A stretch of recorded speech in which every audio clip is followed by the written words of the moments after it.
Taman Ismail Marzuki atau tim yang berada di kawasan Cikini Menteng, Jakarta ini merupakan pusat kesenian dan kebudayaan yang sudah lama kita kenal, dan di sini merupakan rumah bagi para seniman bukan saja yang berdomisili di Jakarta tapi di seluruh Indonesia. Di sini sejak tahun 1968 sudah begitu banyak karya seni yang dipentaskan dan dipamerkan, dan memang ini juga merupakan kebanggaan dari kita semua.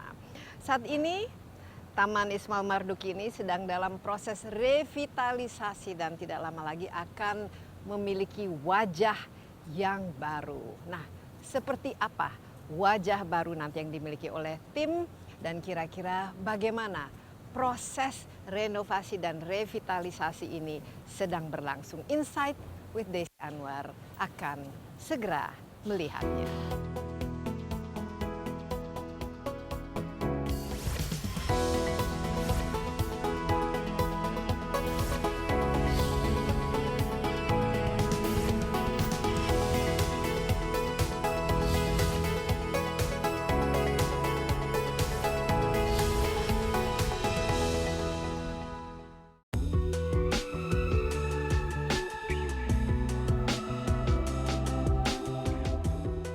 Taman Ismail Marzuki akan memiliki wajah baru.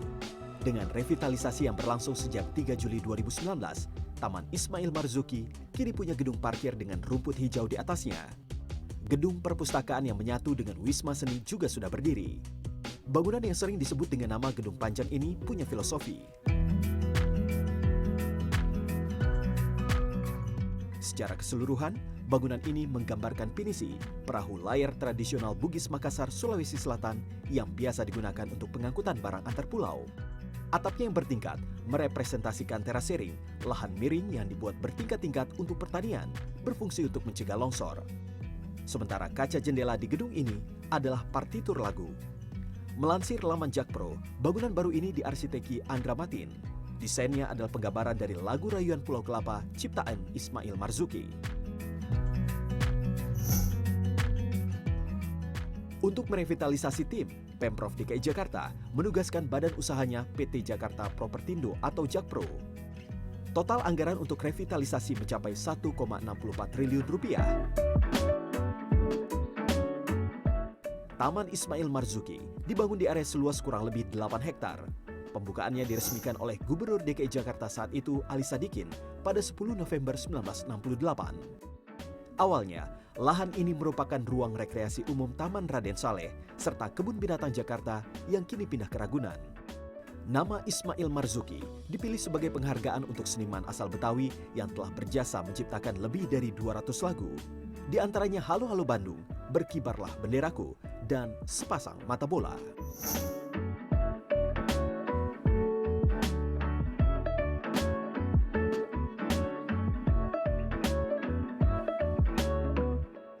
Ya, saat ini saya berada di kawasan Taman Ismail Marzuki atau tim yang tengah direvitalisasi seperti kita bisa lihat semua.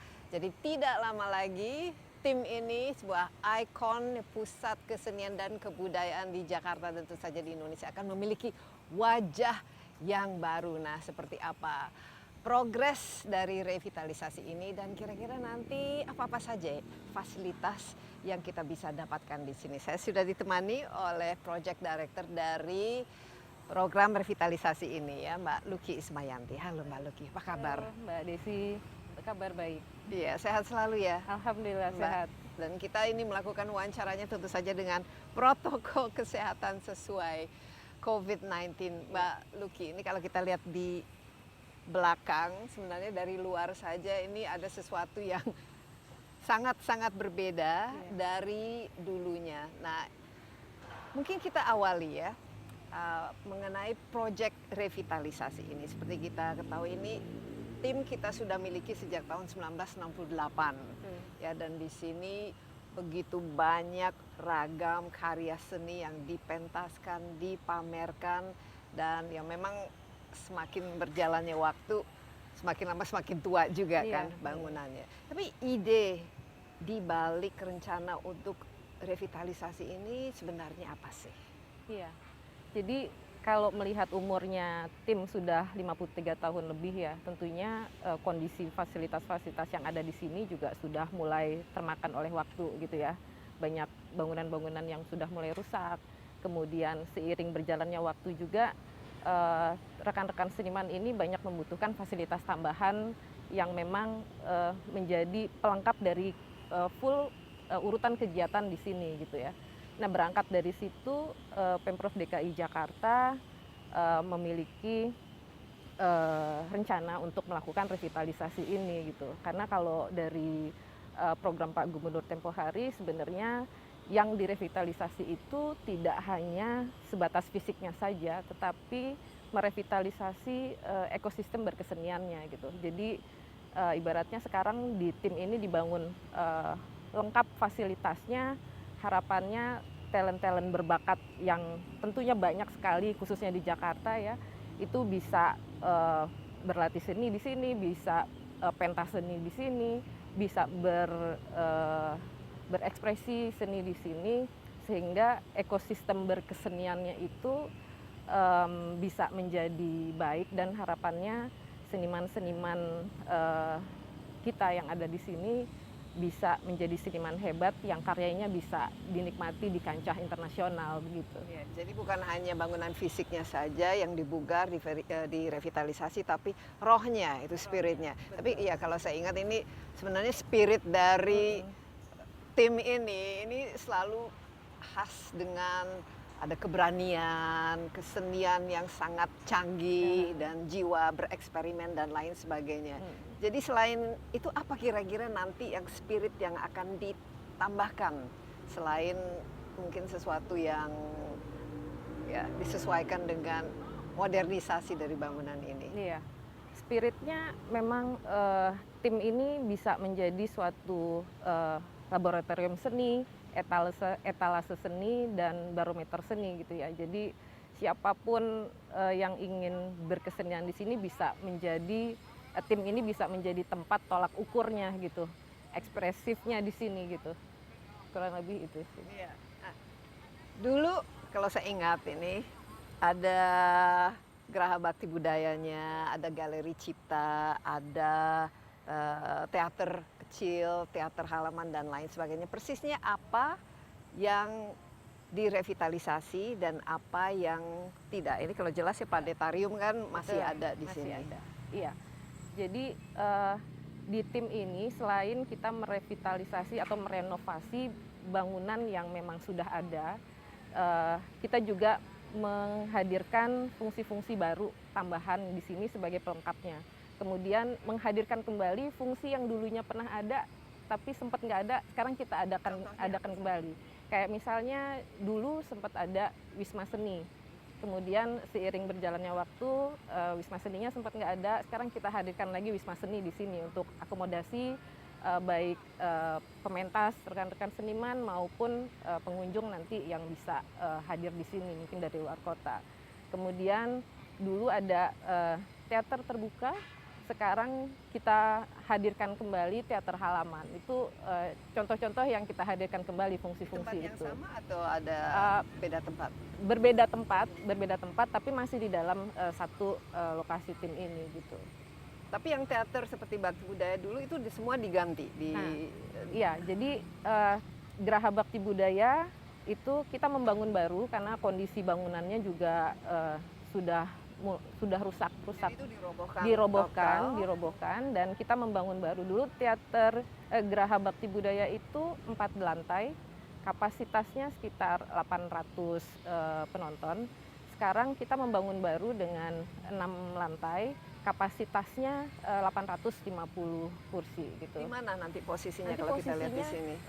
Yang lagi konstruksi di atas sana tuh, ada kelihatan portal-portal. Itu sudah sekarang ini sudah melakukan topping off, jadi harapannya bisa kita kejar untuk selesai di Maret 2022 ini. Dan kalau untuk galeri pameran, karena galeri pameran ada. Dulu ada Galeri Cipta 1, 2, 3, cuma sempat yang Galeri Cipta, saya lupa, Galeri Cipta 2-nya, satunya nggak ada. Sekarang kita lengkap lagi jadi ada Galeri Cipta 1, 2, 3 gitu. Kemudian kita bikin lagi galeri tambahan yang sangat tinggi plafonnya.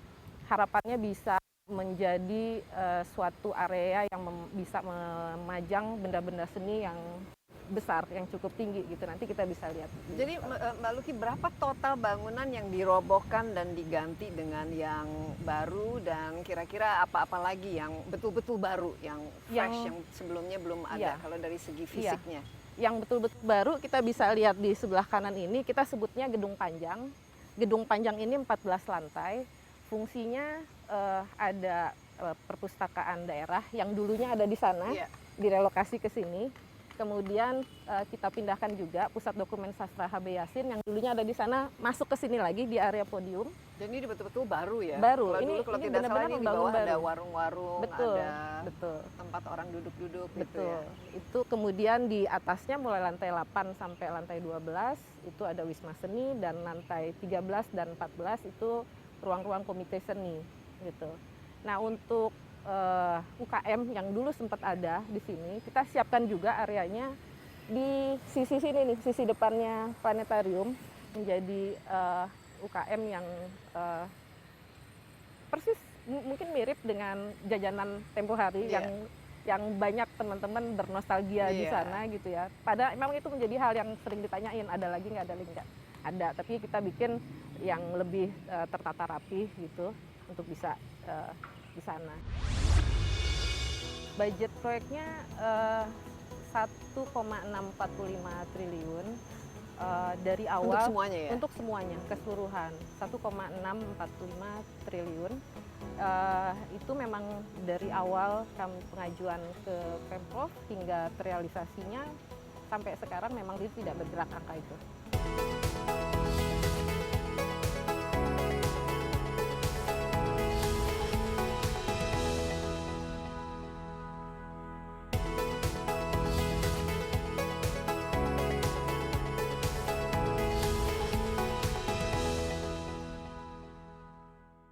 Ya, ini kan kawasannya sekitar berapa? 8-9 hektar ya? Ini 7,2 hektar. Oh, 7,2 hektar. Dan kalau dulu juga banyak area taman-taman dan lain sebagainya. Kalau kita ini sekarang duduk ini rumput, tapi sebenarnya ini cukup tinggi ya. Betul. Bisa dijelaskan persisnya apa di bawah kita, karena ini unik sendiri ya? Ya, jadi di bawah ini adalah gedung parkir. Kita sebutnya gedung parkir taman karena di atasnya sesungguhnya difungsikan menjadi aktivasi kolaborasi kita rekan-rekan berkesenian gitu ya. Nah, ini memang konsep besarnya dari perencana Pak Andra Matin itu kita menambah ruang terbuka hijau di sini. Dulu itu hanya sekitar 11% dari seluruh area, sekarang menjadi 23% gitu.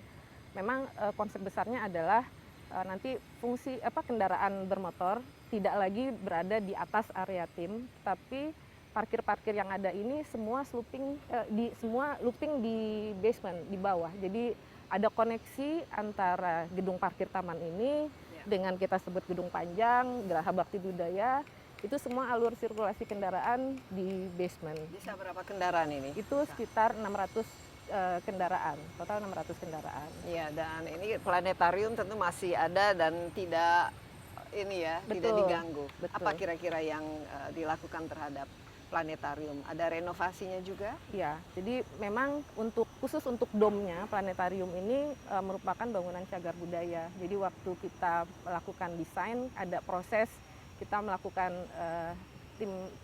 konsultasi dengan tim sidang pemugaran gitu ya. Jadi nggak boleh diubah ya dari bentukannya, tidak boleh dirubah, namun di dalamnya kita melakukan touch up interior, dan untuk eksteriornya pun kita hanya melakukan touch up yang memang kelihatan rusak gitu. Dan gedung parkir ini dibangun sebanyak 1 basement dan 2,5 lapis lantai. Juga harapannya tidak terlalu tinggi supaya dom ini bisa terlihat dari Jalan Cikini Raya. Menggambarkan cagar budaya itu bisa dilihat dari area Jalan Cikini Raya gitu. Oke, jadi flow-nya masuk dari sini. Masuk dari gedung parkir. Dan teater-teater di sini ada berapa nanti total teaternya? Teater ada Geraha Bakti Budaya, kemudian ada teater arena yang di pojok sini. Kemudian ada teater halaman, dan beberapa area-area yang memang juga bisa difungsikan sebagai teater lainnya sih. Iya, dan di situ juga nanti ada galeri untuk pameran dan Betul. lain sebagainya. Dan Iya. ini gedung panjang ini, tapi katanya ada, katanya mau bangun hotel juga di sini, Mbak Luki ini. Iya, kita sebutnya Wisma ya, bukan hotel gitu. Wisma Jadi, ya? Wisma. Beda. ya, hotel. Beda konsep memang. Jadi waktu kami mengkonsepkan desain Wisma ini, ada proses desain partisipatif gitu ya. Kita bilang kolaborasi dengan para stakeholder di sini. Fungsinya apa? Supaya kita bisa tahu dari perilaku pengguna biasanya bisa menjadi dasar kita membentuk suatu ruang-ruang arsitektur gitu. Nah, konsep Wisma ini memang kamar-kamar yang ada di dalam itu mayoritas adalah model-model kamar bunk bed. Kita mempelajari bahwa rekan-rekan seniman itu sebelum naik pentas ada kolaborasi bersama sampai malam mau tidur pun ada kegiatan berkolaborasi. Nah, dari perilaku pengguna ini yang akhirnya mendapatkan konsep baru untuk Wisma ini mayoritas adalah model bunk bed untuk di dalamnya. Oke, itu Di lantai 8 fasilitasnya, mulai lantai 9 sampai lantai 12. ada berapa Itu ada nanti total? 139 kamar. 139 kamar. 139 Jadi kamar. ini apa, untuk artist in residence, kolaborasi, bukan untuk dikomersilkan kan? Tidak Luki? untuk dikomersilkan. Jadi memang untuk pelengkap fasilitas di sini, fasilitas berkesenian, akomodasi. Oke, mungkin cerita sedikit dari desainnya. Iya, Desainernya tadi siapa? Pak Andra Matin. Andra Matina. Pak Andra Itu Matin. kenapa dipilih dan bagaimana cara ini apa disayembarkan atau Ya. mana desain yang menang atau bagaimana? Ya. Dan kenapa dipilih seperti Jadi tahun 2007 itu memang sempat ada sayembara desain untuk revitalisasi tim ini. Waktu itu Pak Andra Matin memang menjadi pemenang sayembaranya. Namun baru tahun akhir 2018 dicanangkan untuk revitalisasi itu, dan pertengahan tahun 2019 itu keluar pergub dari Pemprov DKI Jakarta yang menugaskan Jakpro untuk merealisasikan hal-hal yang pernah disayembarakan dulu untuk bisa diwujudkan menjadi suatu revitalisasi Taman Ismail Marzuki. Oh, jadi ini dari hasil sayembara tahun 2007. Betul. Sudah lama ya. Sudah Sekarang lama sudah sekali. 2020. Betul.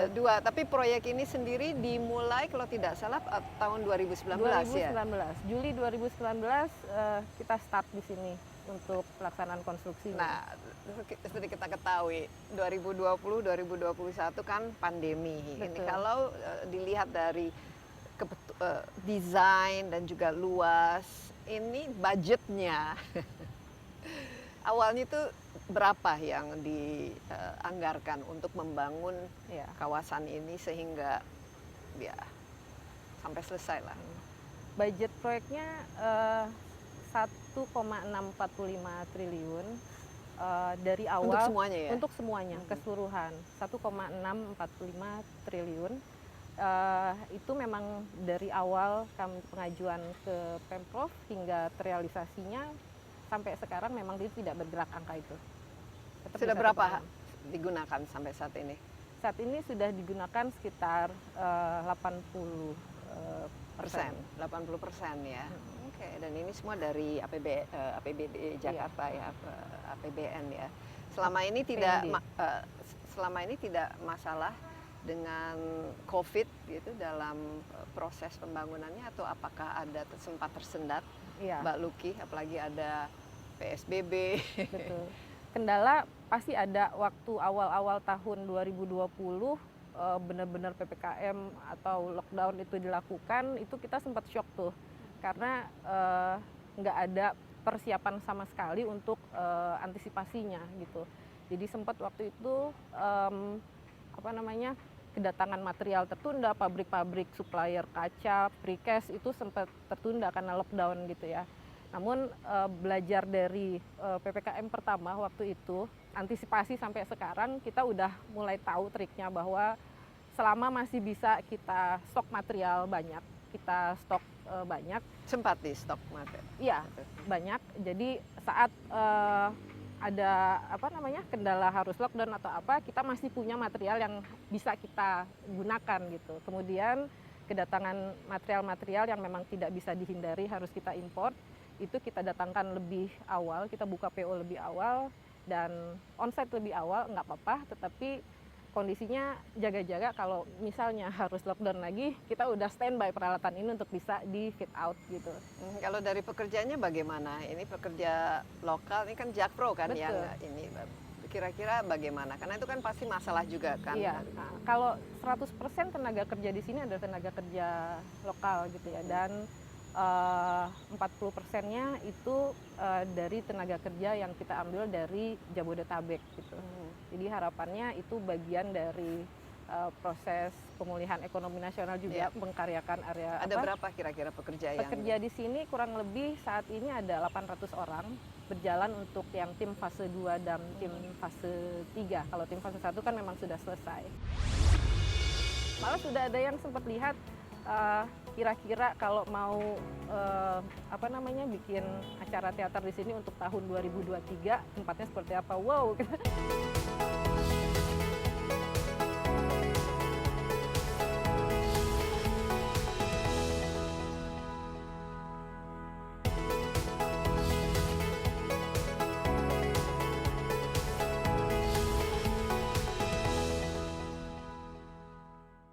Oke, coba mungkin dari fase-fasenya itu sendiri. Boleh. Mulai dari 2019, fase 1 berapa lama dan kira-kira apa-apa saja yang difokuskan dan sudah sampai berapa persen Ya, ininya? kalau yang fase 1 itu sudah 100% selesai. Mbak Desi bisa lihat yang gedung panjang ini, kemudian gedung parkir ini, ada lagi Masjid Amir Hamzah yang di belakang itu juga sudah diaktifasi untuk publik dan dibantu dari rekan-rekan DKM Masjid Amir Hamzah. Jadi ini untuk sudah operasional. selesai yang parkir? Ini sudah selesai. Sudah. Ini Dan selesai. gedung itu juga? Sudah selesai. Tapi interiornya juga sudah Interior selesai? masuk pekerjaan di paket 3. Oh, oke. gitu. Jadi maksudnya fisiknya sudah Pasti selesai? Jadi paket 1 itu adalah untuk pekerjaan arsitektur, struktur, dan MEP-nya gitu, interior. Kemudian untuk yang tahap 2 saat ini ada Geraha Bakti Budaya, kemudian upgrading planetarium ini, kemudian ada teater halaman, kemudian ada galeri aneks sama infrastruktur dan landscape keseluruhan. Itu sudah dimulai? Itu sudah kurang lebih mencapai 70%. 70%? 70%. Nah, yang interiornya sendiri juga paralel bekerja berbarengan dengan tim fase 2 saat ini itu kurang lebih sudah mencapai 55%.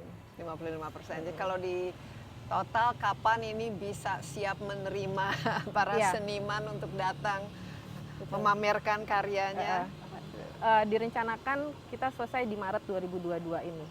Oke, jadi Iya. tinggal tidak lama lagi Tidak ya? lama lagi Jadi kebut. dan semua speed up.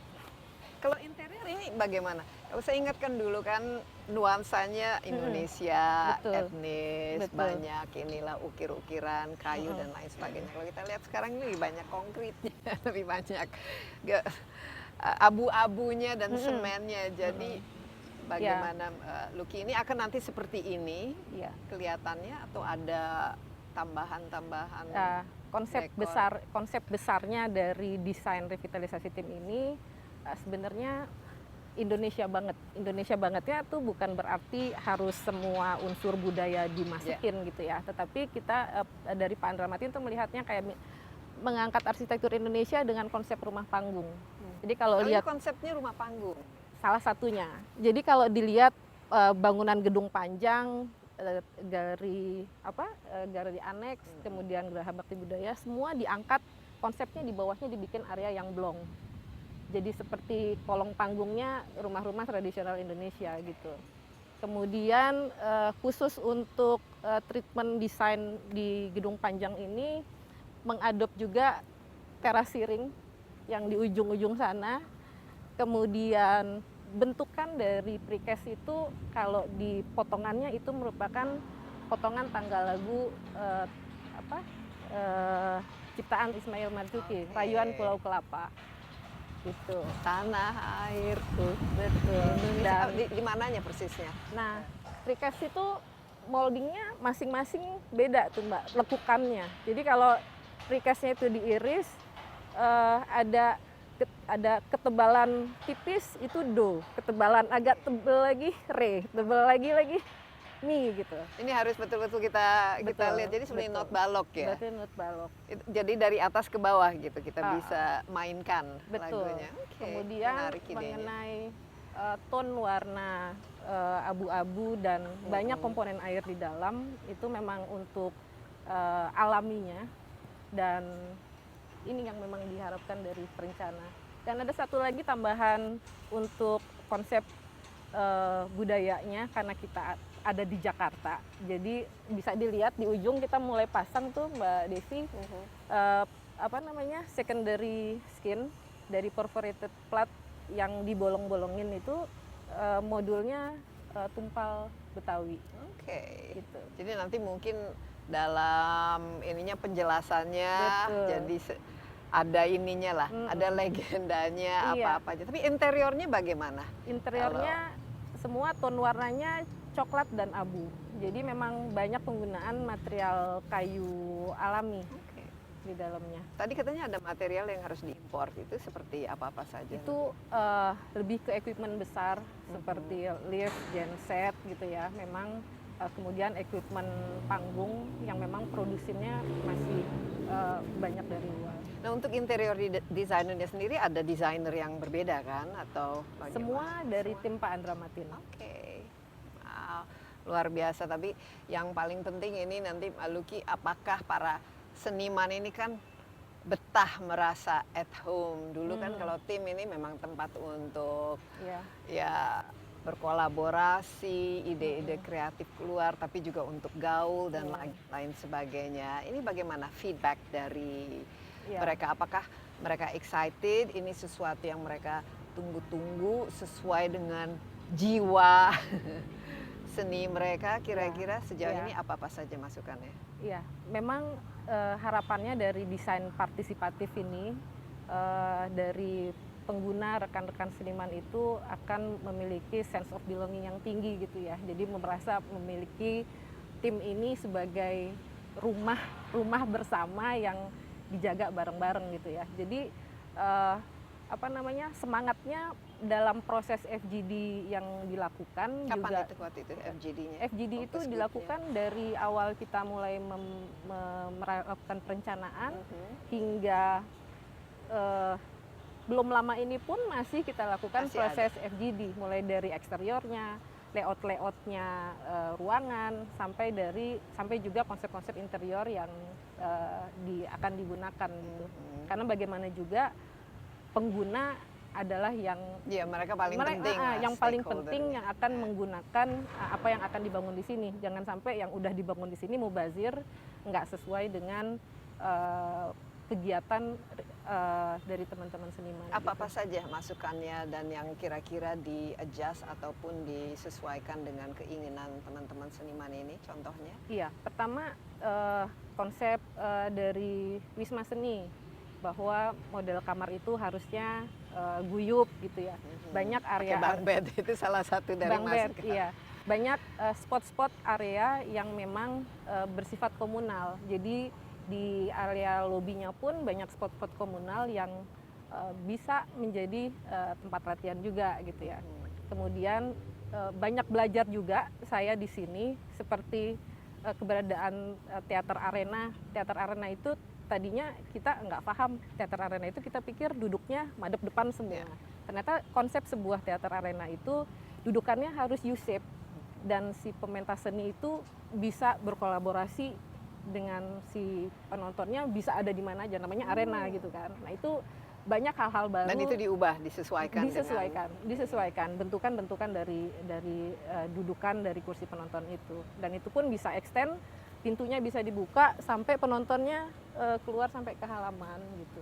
Kalau flow untuk masuk traffic supaya tidak berdesak-desakan itu juga semua Sudah dipikirkan. Kan kalau dulu kan saya ingat masuk terus kemudian cari parkir, Betul. susah, Betul. atau harus jalan dan Iya. lain sebagainya. Ini itu nanti sudah dipikirkan. Jadi konsep parkir yang looping di basement itu menjadi salah satu solusi lah ya untuk menghindari crowd-nya di depan gitu ya. Karena kita tahu jalan Cikini Raya kan juga memang cuma tinggal 2 jalur.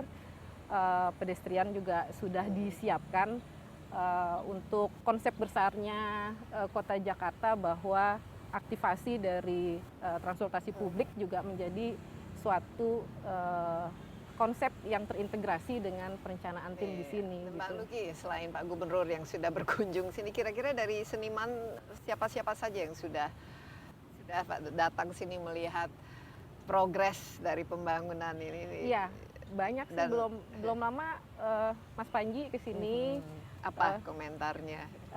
Bagus, keren banget katanya, nggak sabar untuk nunggu di sini gitu. Jadi dari teman-teman sebenarnya banyak lah yang nggak bisa saya sebutkan satu-satu ya gitu. Jadi mereka exciting sekali menunggu kapan ini selesai Mbak, kapan selesai gitu. Malah sudah ada yang sempat lihat kira-kira kalau mau bikin acara teater di sini untuk tahun 2023 tempatnya seperti apa. Wow, kita Oh, jadi sudah ini 2023 udah pengen ngintip kira-kira bisa nggak di sini untuk suatu bermain teater di sini. Tantangan terbesar memang menghadapi kondisi pandemi. Itu yang kita rasakan berdampak besar sekali, seperti yang tadi sudah saya sampaikan, bahwa banyak metode kerja yang harus tengah jalan kita rubah dengan kondisi pandemi itu gitu loh.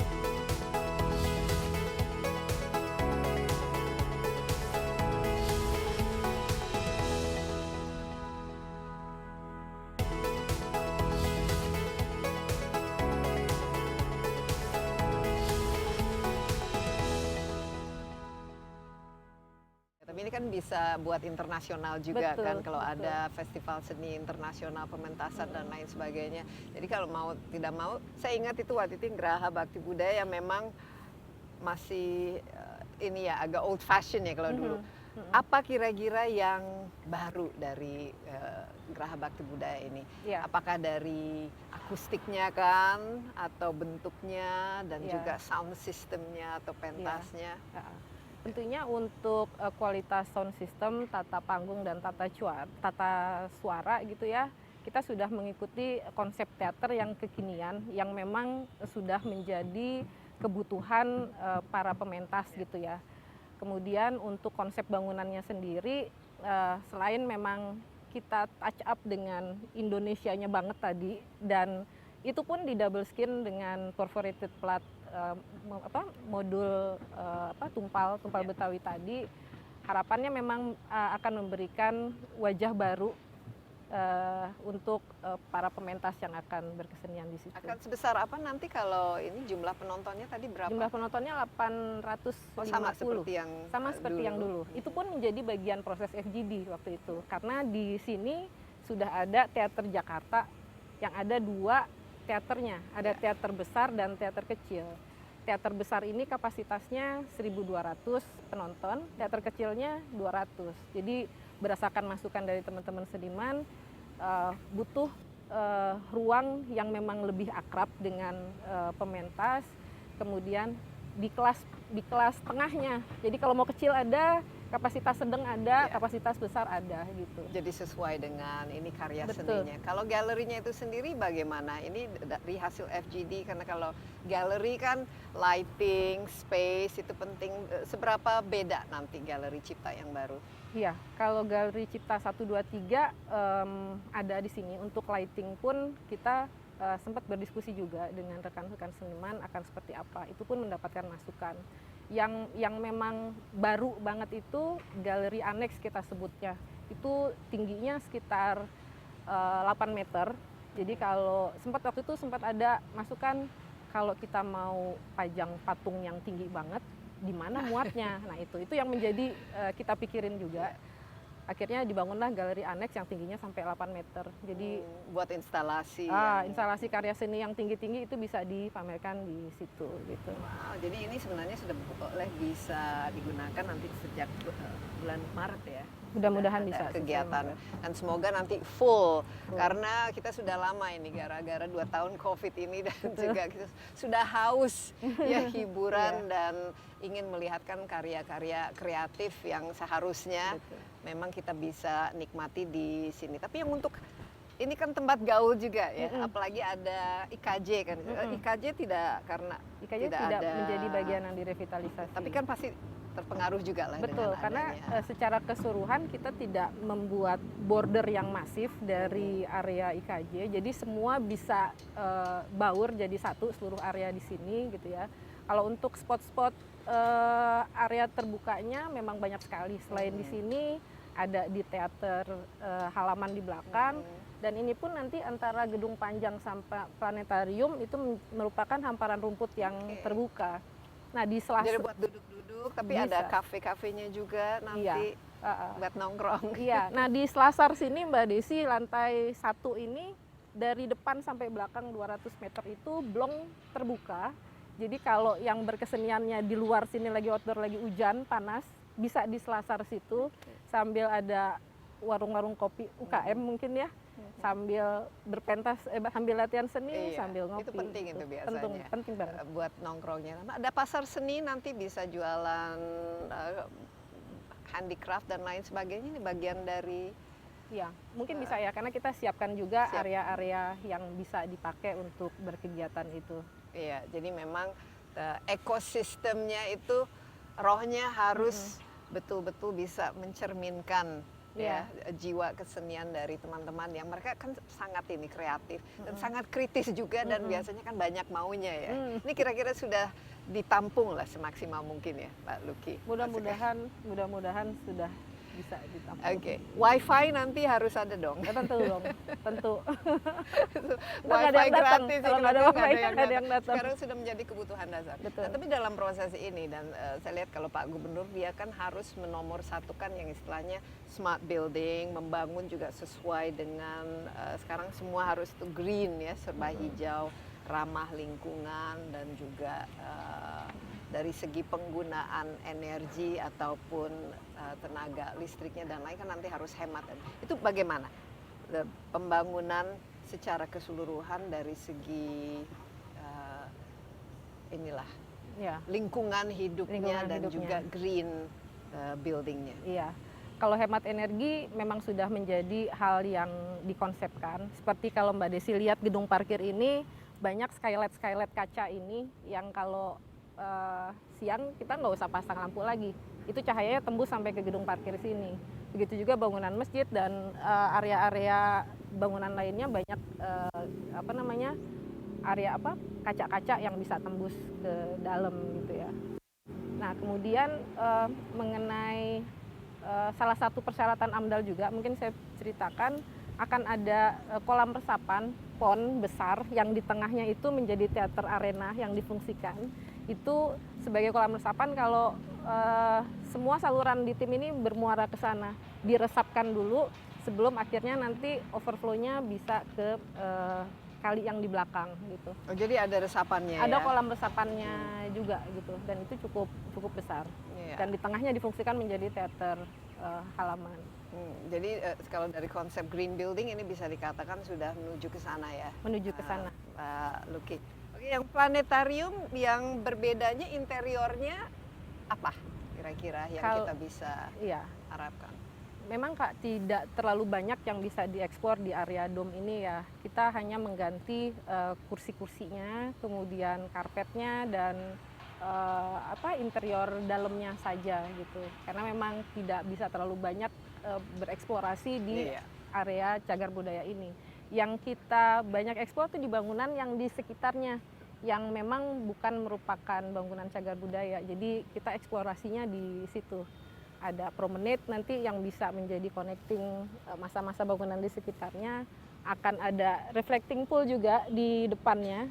Ada landscape-nya juga. Jadi domnya ini akan terlihat berdiri megah, mengembalikan kayak dulu kan sebenarnya hanya utuh satu dom itu aja kan, yang bangunan tambahan ini baru sebenarnya. Tapi mungkin akan dicat lagi. Betul, akan dicat lagi gitu. Ya.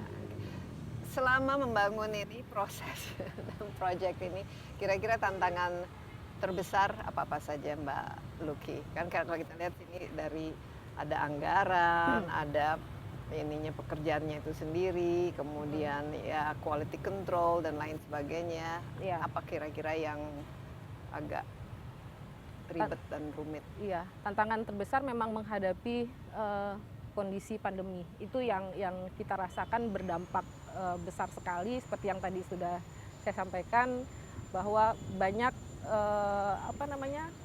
metode kerja yang harus tengah jalan kita rubah dengan kondisi pandemi itu gitu loh. Karena proyek ini sejatinya tidak bisa berjalan sendiri, tetapi banyak supporting dari supplier-supplier yang memang juga mereka tergantung dari kondisi pabriknya gitu ya.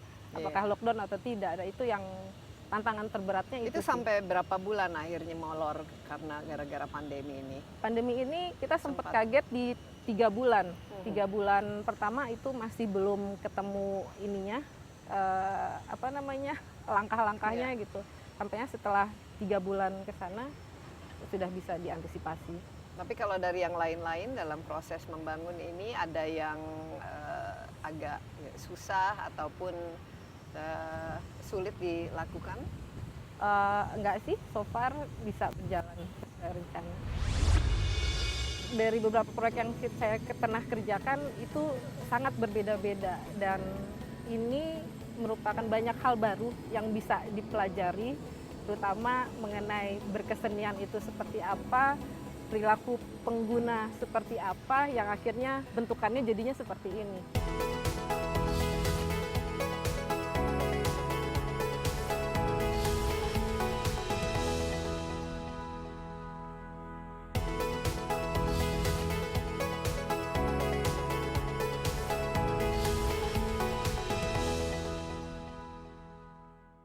Ini kita juga sudah tidak sabar ya, Mbak Luki.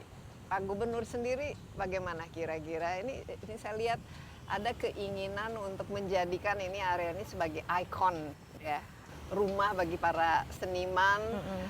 Tapi ini ada kemungkinan juga bisa jadi daya tarik untuk wisata juga ya. Betul. Harapannya memang di sini sebenarnya nggak hanya fungsi berkesenian ya, tapi dari adanya planetarium ini menjadi suatu tempat edukasi juga, karena banyak sekali siswa yang berkunjung ke sini gitu ya. Jadi harapannya memang tim ini bisa menjadi salah satu destinasi wisata kultural, edukasi yang unggul gitu di Jakarta, dan harapannya tim juga bisa menjadi ikon kota yang berkarakter untuk Jakarta gitu. Ya, jadi sesuatu baru yang bisa dimiliki oleh bukan warga Jakarta tapi seluruh Indonesia. Betul. Juga. Kalau bisa ada kolaborasi dengan internasional, pameran-pameran internasional. Betul. Tapi memang harus di-maintain, harus dirawat. Yang penting lagi kan harus ada penghasilan.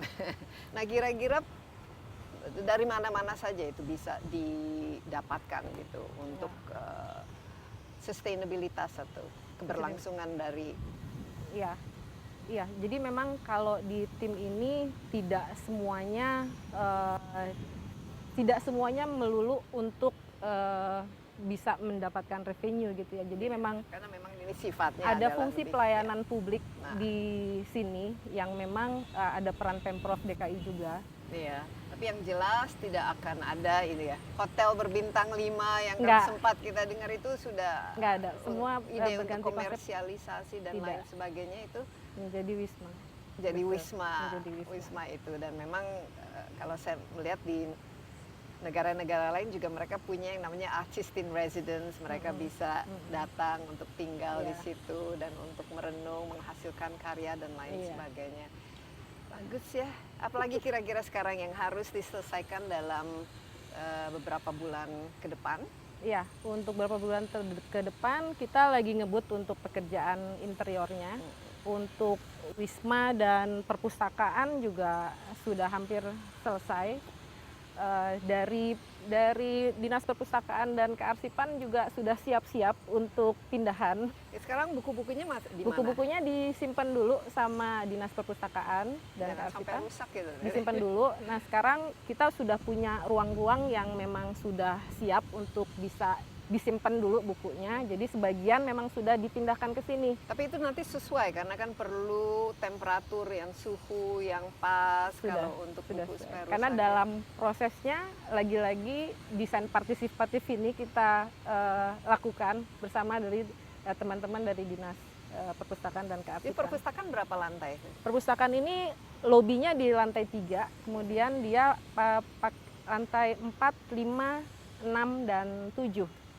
Jadi gitu. bisa lumayan ya menampung cukup banyak ya. Banyak buku-buku dan ini lebih besar dari kapasitas perpustakaan yang sebelumnya. yang dulu ya, HB Yasin itu ya pusatnya. Arsip-arsip ini juga ada bisa ditampung di sini Bisa ya. tampung di sini. Jadi di lantai 7 itu kita ada satu ruangan blong yang bisa nanti dibagi untuk penyimpanan benda-benda seni yang tidak dipajang.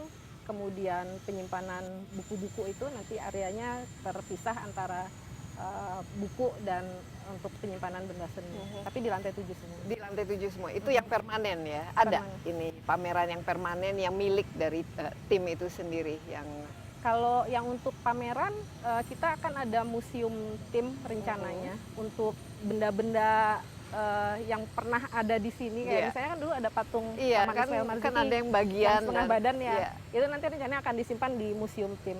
Oh, jadi ada museum di Ada situ. museum yang khusus bercerita tentang perkembangan tim dari zaman dulunya sampai proses revitalisasi. Oke, ini salah satu yang baru ya yang nanti Iya, akan yang baru. dihadirkan. Di mana letaknya? Letaknya di sini, di area sampingnya dom ini.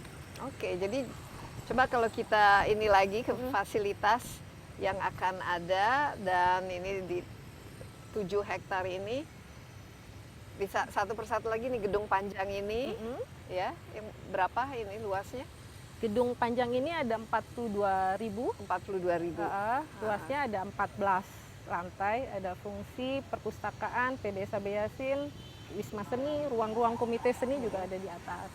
Kemudian di planetarium, selain memang untuk pertunjukan teater bintang, itu ada pusat latihan seni juga di sana, macam-macam bidang seni, ada pusat latihannya. Kemudian ada galeri Cipta 1, 2, 3, kemudian fasilitasnya planetarium sendiri gitu ya. Kemudian ada area UMKM-nya.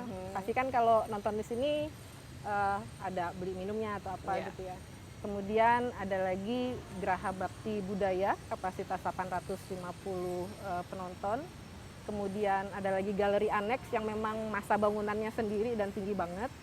Kemudian ada teater halaman, ada Masjid Amir Hamzah di belakang, ada gedung parkir ini sendiri dan banyak taman-taman hijau. ruang terbuka hijau yang memang bertambah kapasitasnya dari dulu hanya 11%, sekarang sudah 23% dari perencanaan. Jadi bukan saja revitalisasi, tapi banyak sekali fasilitas baru Fasilitas yang baru. diperkenalkan dengan proyek ini. Yang sekarang juga tidak kalah penting adalah di teknologi. Ya, ini semua sudah ditampung karena mungkin karya-karya nanti yang basisnya itu digital dan lain sebagainya. Ini penting loh, Iya. Mbak Luki, itu Iya. sudah ada, bisa diakomodir. Iya. Karena kan seiring dengan zaman gitu, bentuk-bentuk karya seni sekarang kan banyak yang sifatnya lebih ke berbasis digital ya. Iya, iya. Itu ada sih, maksudnya di ruang-ruang galeri pun sudah diantisipasi untuk hal-hal tersebut. Di Teater Geraha Bakti Budaya pun sudah kita pikirkan untuk sampai ke sana, dan di sini pun ada ruang hasil FGD juga. Pusat latihan seni itu salah satu seni digital. Saya pun sesungguhnya belum tahu belajarnya seni digital itu seperti apa, tetapi ruangannya disiapkan untuk hal tersebut. Sudah mulai di-booking oleh para seniman Belum. untuk belum. Tapi sudah terbuka untuk ini, untuk mendapat booking itu atau belum? Oh belum. Jadi kita rampungkan dulu konstruksi. Grand launching kapan? Rencana di Maret untuk soft launching dulu ya. Soft launching, dulu iya. rencana di Maret 2022 ini. Maret 2022. Tapi biasanya agak ini nanti harus ada ini itu dan lain sebagainya. Tapi seharusnya tahun ini semua akhir tahun sudah jadi kan. Insya Allah. Dan semoga kita akan bisa segera menikmatinya. Mbak Luki, ini proyek menyenangkan buat Mbak Luki? Menyenangkan Cukup sekali menantang? karena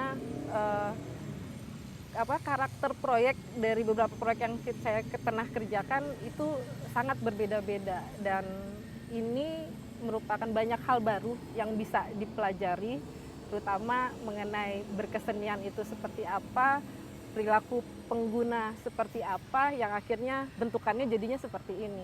Banyak hal baru yang bisa dipelajari di sini. Jadi mau tidak mau harus mendengar, menampung. Kalau sebelumnya apa-apa saja yang dikerjakan oleh Mbak Luki? Berbeda ya, bukan proyek-proyek seperti ini. Lebih- Berbeda. Ini salah satu proyek yang unik buat saya gitu. Iya. Karena biasanya ya pekerjaan proyek-proyek komersial lainnya lah gitu. Gitu. Oke.